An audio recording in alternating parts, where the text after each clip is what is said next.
happy to see me again? At your service, Master.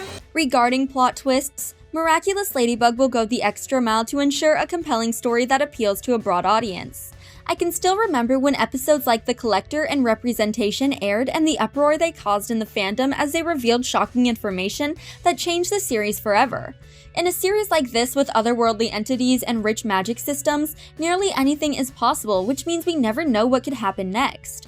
There are several plot twists that Miraculous Ladybug has yet to use and to keep the viewers on the edge of their seats. Fortunately, there's still plenty of time for them to happen in upcoming seasons, and these potential twists are what I wish to discuss in today's video. That book was the very last gift your mother gave to me before she disappeared. All I have left of her is this book. Number 1. Marinette becomes akumatized. In previous seasons, there were moments where Marinette posed the risk of akumatization. No one is free from negative emotion, even the heroes who bravely look evil in the face daily. In Marinette's case, she's crossed paths with Akumas due to anger, anxiety, and disappointment. She's avoided becoming an akumatized villain due to having luck on her side and people who do everything they can to protect her from the transformation. Miss Bustier, Tiki, and Cat Noir helped remove Marinette from her negative emotions, forcing the Akuma to find a new host. After countless jealous outbursts, anxiety-induced reactions, and sleepless nights driven by stress or guilt, it's starting to look like Marinette will never experience an akumatization. People have become villains for less, and because she's the main hero meant to inspire the other characters, it makes sense that the story has made her untouchable. Due to many fans waiting for the moment when she will inevitably become an akumatized villain, the lack thereof makes the akumatization feel all the more unlikely. In fact, no one questions or fears the possibility of Ladybug becoming akumatized, but the series frequently revisits the concept of an akumatized Cat Noir. At this point, Marinette and Ladybug by extension being akumatized could be considered a plot twist. The plot twist would be all the more shocking if it happened when we least expected it or during another high crisis moment, say during a battle between the Miraculous and Lila. Is that fear I smell, kitty? If you're looking for trouble, you found it! Number 2. Adrien turns on the others. It's hard to imagine the ever-loyal and caring Adrien turning on his closest friends, but if he discovered any of the secrets being kept from him in the 6th season, he should receive a villain arc. I'm not saying this because I believe Adrien is a bad person, I'm saying it because he deserves to blow off steam and fully express his unhappiness with his loved ones. I can't imagine the pain and betrayal he'll feel once some of these secrets come to light, and if the streets of Paris fall victim to a cataclysm or two, who can blame him?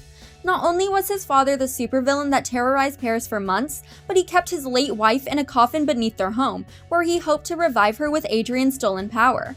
However, Emily only needed reviving because she used the broken peacock Miraculous to conceive Adrien, a Centa being who was forced to obey everything his father told him and has never experienced free will until his father's death.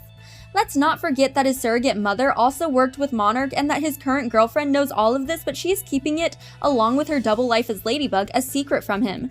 If I were Adrien, it would be hard not to take any of this personally. Not only do I expect him to become overwhelmed and isolated in light of this information, but I also expect him to become akumatized, like in previous episodes such as Cat Blanc and Ephemeral. Once he's akumatized, it will be easy for him to turn against his loved ones, making him and his cataclysm one of the most dangerous villains the Miraculous have ever faced. It would be even more jarring if Adrien welcomed the Akuma because he knows the new Hawkmoth helps their victims by soothing their pain. And yours. You can't ask me to do that. No! No! Do you understand me, son? Number 3. A double agent in the Miraculous. One of my favorite tropes in fiction is the double agent concept. I love it when an organization sends one of its own to infiltrate another, only for its operatives to become so immersed in their role that they nearly forget they have a job to do. These storylines usually occur because the operatives realize their enemies aren't as bad as they thought. They form emotional ties with their new allies through friendships, mentorships, or romantic entanglements, which usually make finishing their mission harder than intended. While there isn't a way for the Miraculous to send a double agent to infiltrate Lila's bolt hole full of observation journals, nothing prevents her from having an ally within the Miraculous. The notion may seem ridiculous at first. After all, why would any of the heroes be willing to help her?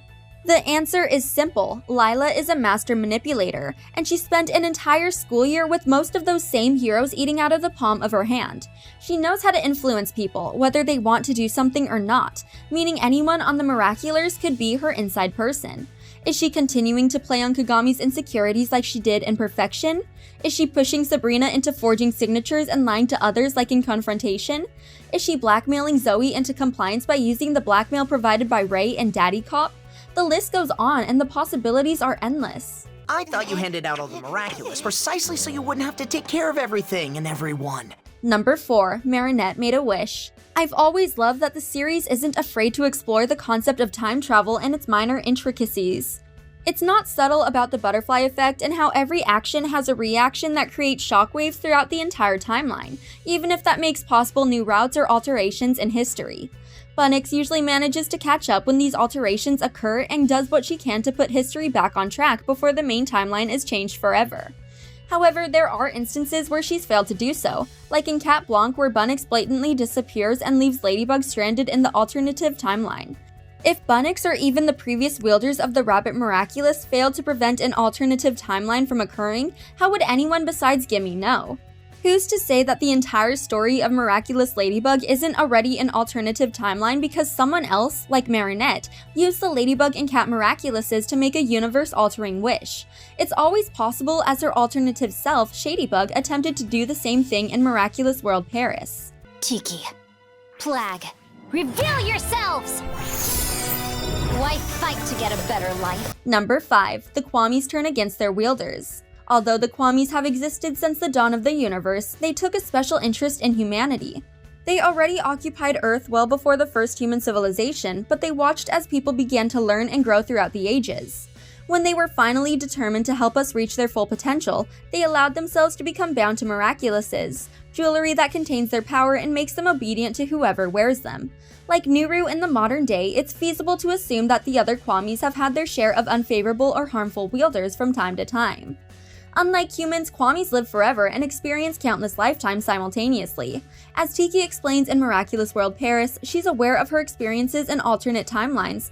Because of Marinette's short lifespan, it wouldn't make sense to explain every lifetime and universe, but to prioritize their current one.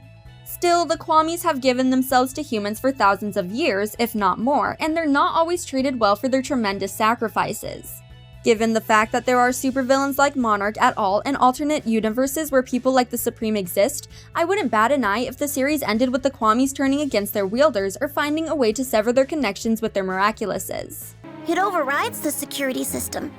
No more automatic detransformation, but the price to pay for that is terrible. Number 6. Gabriel is still alive. Since the second season, we've known that Gabriel wanted the Ladybug and Cat Miraculouses to reunite with his late wife Emily. While most viewers don't have a problem with his goals and find him a compelling villain because of it, the problem lies in the importance of balancing the universe. To make a wish with Gimme, the Kwami of reality, a human must trade something with equal value. In Gabriel's case, reviving Emily would require sacrificing someone else's life, and it's never explained if he can choose who or if Gimme will decide for him. However, the overall tone of their interaction gave me the impression that humans should be careful of what they wish for when it comes to Gimme, almost like they'll behave like a cliché genie and twist the meaning of wishes. I wish we had more information about how the wishes worked, but Gabriel purposefully kept his wish and their terms private. Instead of speaking them aloud so that Marinette and the viewers could hear, he had Gimme read his mind, heart, and soul for the instructions. It seems like it would be difficult for Gimme to misinterpret his intentions this way, but it also means we're left in the dark about what Gabriel wished for and what he sacrificed in return. Like Marinette, the audience believes he traded his life for Natalie's. In the season finale, her health was at an all-time low, and without a cure, the only way she could have made a full recovery was with the intervention of the reality-bending Kwami. It makes the most logical sense that Gabriel gave his life to cure her and give Adrian a maternal figure in return, but the fact he made this wish in secret makes me suspicious. We don't know how he phrased the wish or if there were conditions to the wish that may lead to a surprising twist later on. For example, what if he only wished to reunite with Emily for a year, somewhere perhaps in a liminal space between life and death, where he could say goodbye and receive closure? Technically, he would still be alive and eventually trade places with Natalie to continue raising his son.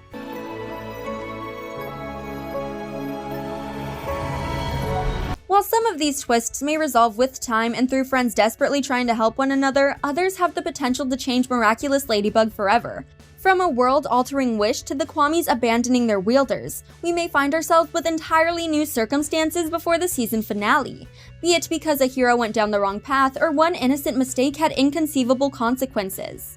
when I could just switch with someone else's in another world. Thanks for watching. If you enjoyed this video, hit that like button, subscribe to our channel, and turn on notifications to stay updated on our uploads. You can't access the future anymore, but you can still go back in time. Nailed it! Except,